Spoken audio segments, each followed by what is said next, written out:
읽겠습니다. 시작. 노아는 여호와께서 명령하신 대로 모든 일을 했습니다. 홍수가 시작되었을 때 노아의 나이는 600살이었습니다. 노아와 그의 아내와 아들들과 며느리들은 배 안으로 들어가서 홍수를 피했습니다. 깨끗한 짐승과 깨끗하지 않은 짐승과 새와 땅 위에 기는 모든 것이 노아에게 왔습니다. 수컷과 암컷 2마리씩 와서 배로 들어갔습니다. 하나님께서 노아에게 명령하신 대로 되었습니다. 7일이 지나고 홍수가 땅 위를 덮어쳤습니다. 아멘. 자, 오늘은 노아 홍수에 대하여서 함께 배우고자 합니다. 첫 번째 그림이 나왔네요. 여러분이 제일 궁금한 것 중에 하나가 노아의 홍수가 정말 있었을까 하는 질문일 것입니다. 노아의 홍수는 분명히 사실입니다. 그렇다면 왜 그걸 사실이라고 말할까? 함께 생각해 보도록 하겠습니다. 첫 번째로 세계 지층을 조사하면 아무리 높은 곳이라도 물에 잠겼던 지층이 나타납니다. 세계에서 가장 높은 산이 에베레스트 산인데 그러니까 해발이라는 것이 바다의 그 수면을 말하거든요. 바다에서부터 시작돼가지고 그럼 산이 얼마나 올라갔냐 그러면 8,848m래요. 8.8km로 올라갔다는 얘기예요. 근데 이렇게 높은 산인데도 저 위에 가가지고 바위를 갖다가 조사를 하면 거기서 뭐가 나와요? 물고기의 흔적이 나온다는 거예요. 근데 이 에베레스트 산이 있는 곳은 이 산만 있는 게 아니에요. 굉장히 높은 산맥이 있는데 하나 더 넘겨주세요.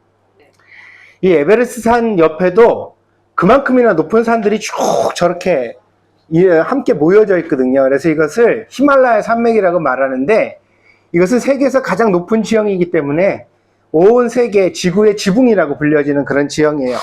근데 이쪽 지역을 다 조사해봐도 뭐가 나오냐면 아까 우리 봤죠? 다음 거 넘어가 보시면 네, 물고기가 있어요. 보세요. 진짜 우리가 음식점에서 생선 발라먹은 것처럼 뼈나 정확하게 이렇게 나오잖아요. 다른 것도 아니고 이런 물고기예요. 이런 물고기가 산 꼭대기에서 이런 바위가 발견되는데 화석은 물고기가 죽고 그 시체를 흙이나 용암이 덮어서 만들어지는 흔적이거든요. 그렇다면 이런 화석이 산 꼭대기에서 발견된다는 건 이 산 꼭대기에 언젠가는 물고기가 왔었다는 뜻이 되잖아요. 근데 그게 세계에서 가장 높은 지형 속에서도 이게 발견되어진다는 거죠. 그래서 홍수가 있었다는 사실을 우리가 확인하여 알 수가 있습니다. 두 번째로 세계의 옛날 이야기를 조사해 보기로 했어요. 사람들이 한 번도 만난 적이 없는 사람들이 각기 옛날 이야기를 지어내잖아요. 그래서 손자한테, 어린아이한테 이렇게 얘기를 들려주는데 여러분 이 그림을 보면 자세히 한번 봐보세요.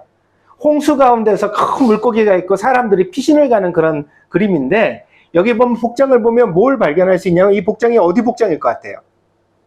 옷이 인도예요. 인도의 설화에 나오는 이야기를 그림으로 예전에 그려낸 거예요. 인도에도 뭐가 있어요? 아주 옛날에 세상을 다 덮는 홍수가 있었다는 이야기가 전해진다는 거예요. 근데 인도만 이런 게 나오냐? 다음으로 넘어가 볼게요. 이건 어딜까요? 아니에요. 아메리카 아즈텍에서 나온 그림이에요. 아즈텍에서도 큰 홍수에서 사람들이 막 피리도 불고 막 그러면서 불을 갖다가 간직하고서 도망을 가는 그런 장면들의 벽화, 그런 홍수의 이야기가 전해져 나타나고 있는 거예요. 그러면 인도하고 아즈텍은 사람들이 만난 적이 있을까 없을까? 바다를 건너 있어서 만날 수 없을 것 같은데도 그렇게 전해진다는 거죠. 또 하나 넘어가 볼게요. 이건 메소포타미아예요. 이란, 이라크 지역에. 여기서는 그 사우디아라비아가 있고 그런 사막 지역인데 거기서도 점토판에다가 이렇게 그림을 그려놨는데 동물을 데리고 가서 홍수에서 피신시키는 장면의 구조가 그대로 드러나 있는 거예요. 이런 설화는 지금 어디에 했어요? 인도, 아즈텍, 아메리카로 왔죠? 그 다음에 메소포타미아, 사막 지역, 또 하나 넘어가 볼게요. 이건 무슨 그림 같아요? 일본이에요, 일본. 일본 민속가 중에도 일본에도 큰 홍수에 대한 기록들이 나타나 있어요. 그래서 이런 이야기를 가만히 다 읽어보면 무엇을 알 수가 있냐면 이건 약속하고 누가 만들어낼 수 있는 게 아니 온 세계에 다 퍼져 있어요. 중국에는 있을까 없을까? 중국에도 있어요. 중국에도 홍수설화가 있어요.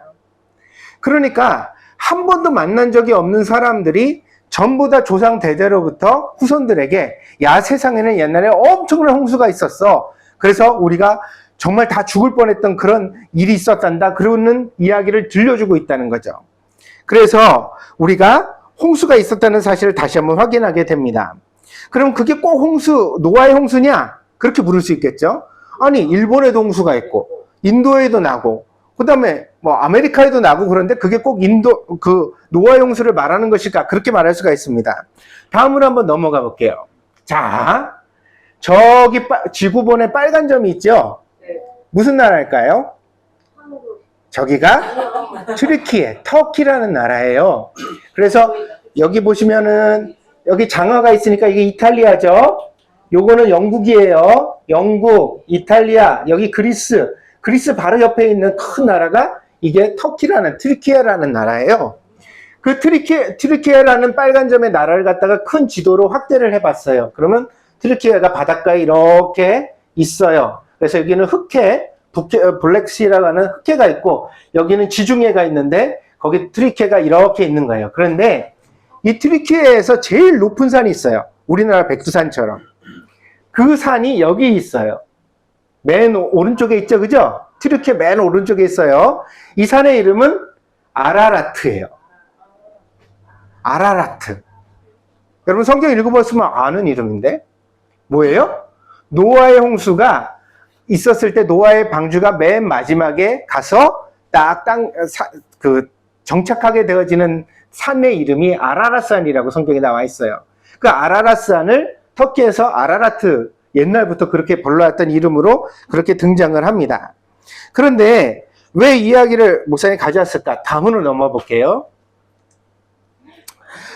사람들이 이 아라라산이 노아의 방주가 머물렀던 산이다. 이렇게 마치 킬리만자로 같잖아요.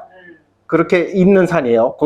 유독 이렇게 큰 산인데 저 산 근처에 방주가 갔댄다라는 걸 알고서 수많은 기독교학자들이 고고학자들이 그러면 방주를 이 산에서 발견할 수 있지 않을까? 그러면서 찾아왔어요. 그렇지만 쉽게 찾아낼 수가 없었습니다. 그러다가 얼마 되지 않아서 지금부터 몇십 년 전에 이 남쪽으로 28km 떨어진 한 등성이에서 산자루가 이렇게 완만해지는 지형에서 한 유적을 발견하게 돼요. 이게 세계를 놀라게 한 유적이에요. 지금부터 놀란 걸 보여드릴게요. 이거요.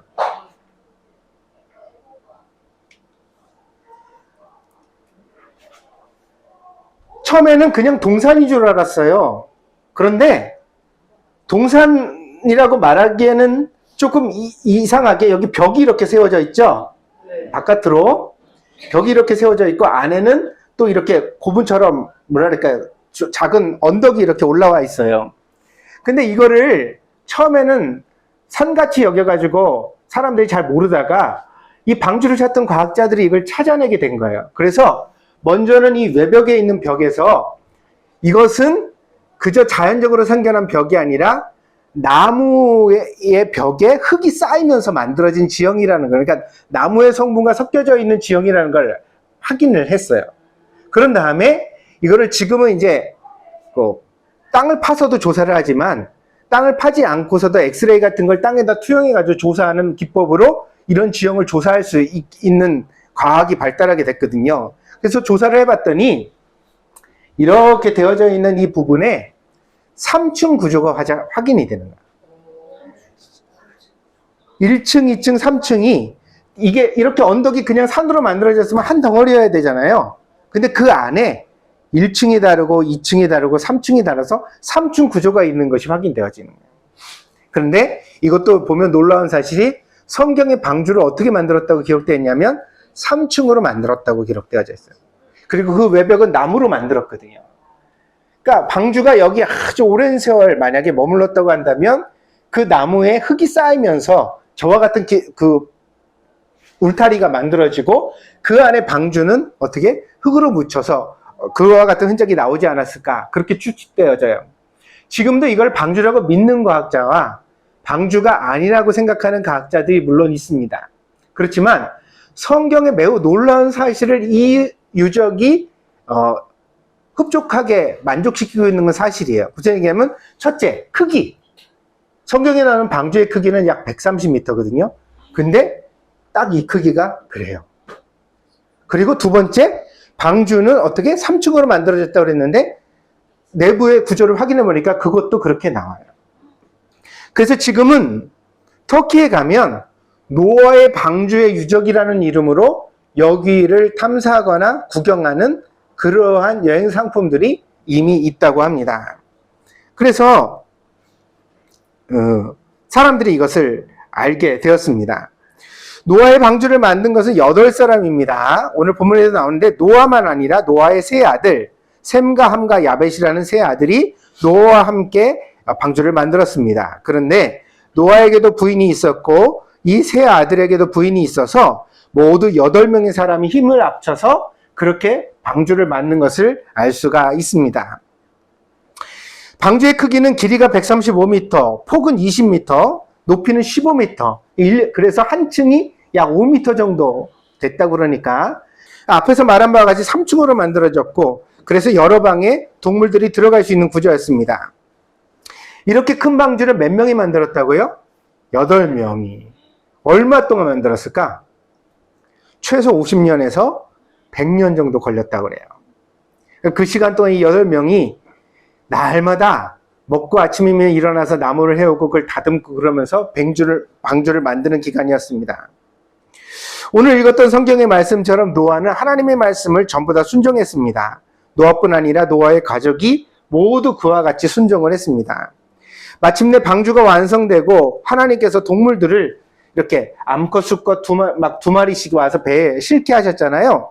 그렇게 방주에 다 동물들이 들어가고 나니까 그 다음에 어떤 일이 있었냐면 이 방주의 문은 노아가 닫은 게 아니에요. 성경에 보면 하나님이 방주의 문을 닫으셨어요. 하나님도 손이 있으신가요? 모르겠어요. 그러나 하나님이 방주의 문을 닫으셨대요. 그래서 이 방주의 문은 사람이 함부로 열 수도 없었어요. 닫히고 나니까 그때부터 비가 오기 시작했습니다.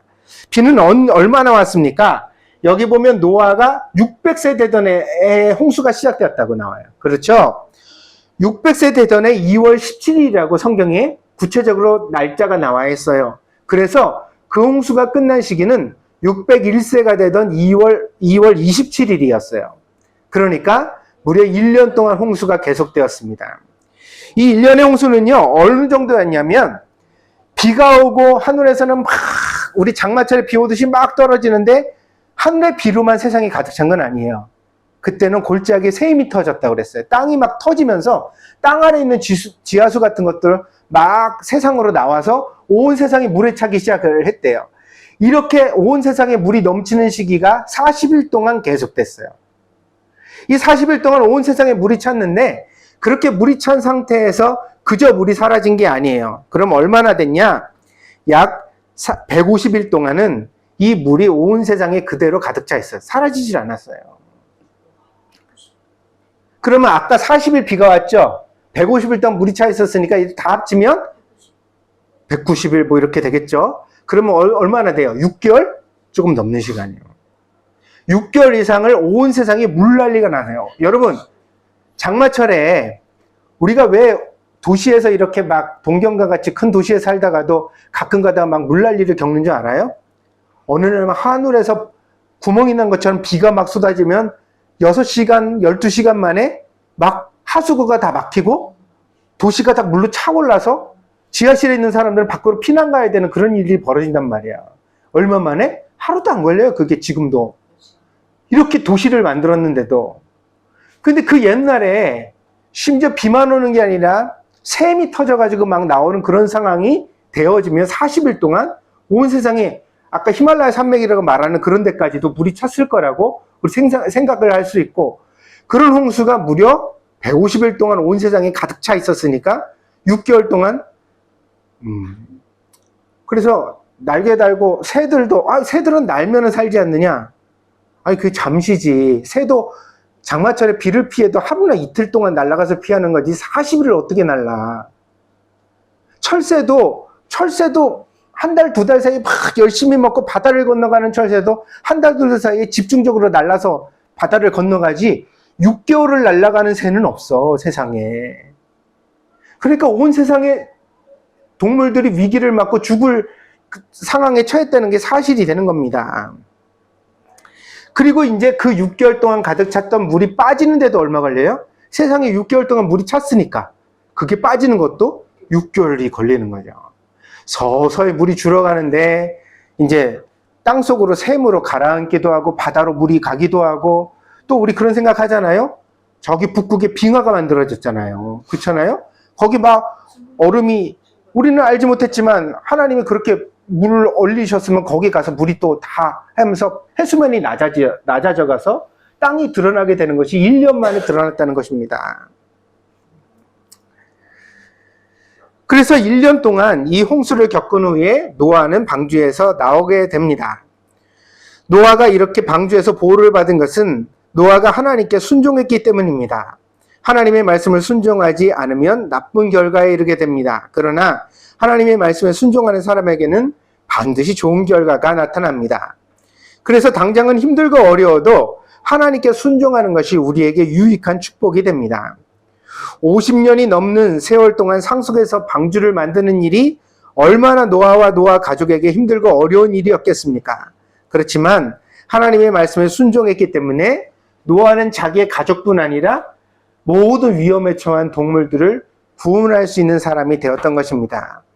그래서 우리도 목사님, 그 방주의 흔적이 노아의 방주라고 확실하게 말할 수 있나요? 물론 그렇게 말할 수는 없어요. 왜냐하면 노아가 편지를 남긴 것도 아니고 그 노아의 모든 것들을 확인할 수 있는 것들. 그리고 그게 여러분 생각해 보세요. 거북선처럼 철로 만들었다거나 거기다 요즘처럼 플라스틱을 썼다고 그러면 우리가 그 배를 확인하겠지만 그 배는 뭐예요? 나무로 만들었어요. 그리고 지금으로부터 몇 년 전일까? 그러면 한 4, 5천 년 전 될걸? 왜냐면 예수님 오시기 전 때까지가 지금부터 2000년 전인데 모세가 창세기를 기록할 때가 그보다 1500년 전이에요. 그만 하면 저도 3500년 전이잖아. 근데 노아는 거기서부터 더 올라가니까 한 4, 5천 년 될걸? 그 옛날에 만들어진 노아의 흔적을 우리가 다 찾을 수 없다는. 그러니까 우리가 희미한 것을 발견할 수밖에 없어요. 그러나 목사님이 얘기하고 싶은 건 그거예요. 여러분 학교에서 배울 때 성경에 하나님이 세상을 만드시고 노아의 방주가 있었다는 것은 전설에 지나지 않는다. 그거는 믿을 수가 없는 사실이다. 그렇게 우리가 배우잖아요. 그래요, 안 그래요? 그러나 우리가 볼 때는 노아의 홍수에 대한 사실도 객관적인 증거들과 여러 가지 상황들이 있다는 거예요. 그게 아니라고 볼 수도 있지만 그렇다고 볼 수 있는 증거들도 얼마든지 있다는 거죠. 그리고 우리는 성경을 믿고 하나님을 믿으니까 그렇다면 한번 마음에 고려해 봐야 합니다. 어쩌면 이 아라라트 산에 나타난 그 유적이 진짜 노아의 방주이지 않을까? 어쩌면 중국에도 일본에도 인도에도 그리고 저 군동에도 저 아메리카에도 있는 홍수의 이야기가 노아의 방주를 말하고 있는 것은 아닐까? 어쩌면 산꼭대기에서 발견되는 그 물고기와 조개의 화석이 노아의 홍수를 우리에게 말해주고 있는 것이 아닐까? 그럼 여러분 모두 다 확실한 것은 알 수 없는 세상이라고 하지만 그러나 여러분은 정할 수 있잖아요. 내가 뭘 믿을지, 어떤 걸 믿을지. 근데 오늘 이 창세기의 말씀은 또 한 가지 이야기를 우리에게 해준다는 거죠. 우리가 하나님을 믿으면 어떤 결과에 이르게 되어져요? 좋은 결과에, 구원에 이르고 그리고 또 다른 생명들을 보호하고 구원하는 일을 할 수 있는 결과에 이르게 된다는 거죠. 그러나 만약에 하나님이 노아에게 방주를 만들어라 그랬는데 노아와 그 가족들이 싫어요. 왜 그 고생을 해요? 나도 맛있는 거 먹고 구경 다니면서 살래요. 나도 다른 사람들이랑 시장에 가가지고 재미난 거 즐기면서 살래요. 그러면서 이 방주를 안 만들었다면, 혹은 아유 너무 그렇게 열심히 만들 필요 없어. 뭐 그렇게 만들겠어. 뭐 우리 식구 8명인데 8명 들어갈 배 만들면 충분하지 않겠어? 만약에 그런 마음을 먹고 노아가 일을 했다면 어떻게 됐을까요? 그 조그만 배는 1년이나 계속되는 홍수를 통과해낼 수 있었을까요? 그 조그만 배에 어떻게 모든 동물들을 실죠? 암컷과 수컷을 다 한 쌍씩, 두 쌍씩 실어서 어떻게 살릴 수가 있죠? 그러나 노아가 힘이 들어도 하나님의 말씀을 잘 들었기 때문에 어떤 결과에 이르렀어요? 자기도 구원하고 가족도 구원하는 결과에 이르렀다는 것입니다. 그래서 우리가 노아와 같이 하나님의 말씀에 잘 순종하기를 마음속에다가 잘 결심을 하고 살아가는 우리 교회 어린이들이 되어지기를 바랍니다. 기도하겠습니다. 노아는 하나님의 말씀에 순종했습니다. 온 세상이 죄를 짓고 하나님의 심판을 받게 되었을 때 하나님은 노아를 부르셔서 자기 가족과 그리고 모든 동물들을 구원할 수 있는 방주를 만들라고 말씀하셨습니다. 만약에 처음 아담이 선악과를 따먹은 것처럼 노아도 하나님의 말씀을 그렇게 듣지 않고 불순종했다면 홍수와 함께 모든 사람들도 짐승들도 다 죽음에 이르고 말았을 것입니다. 그러나 노아는 하나님의 말씀에 순종했고 그로 말미암아 노아의 가족과 그리고 모든 세상의 짐승들이 구원을 받을 수 있었습니다. 하나님, 우리도 노아의 순종을 본받게 하여 주시옵소서. 우리 동정드릴게 모든 어린이들이 하나님의 말씀에 잘 순종해서 하나님이 주시는 아름다운 축복에 이르는 어린이가 되게 하여 주시옵소서. 감사를 드리며 예수님의 이름으로 기도했습니다. 아멘.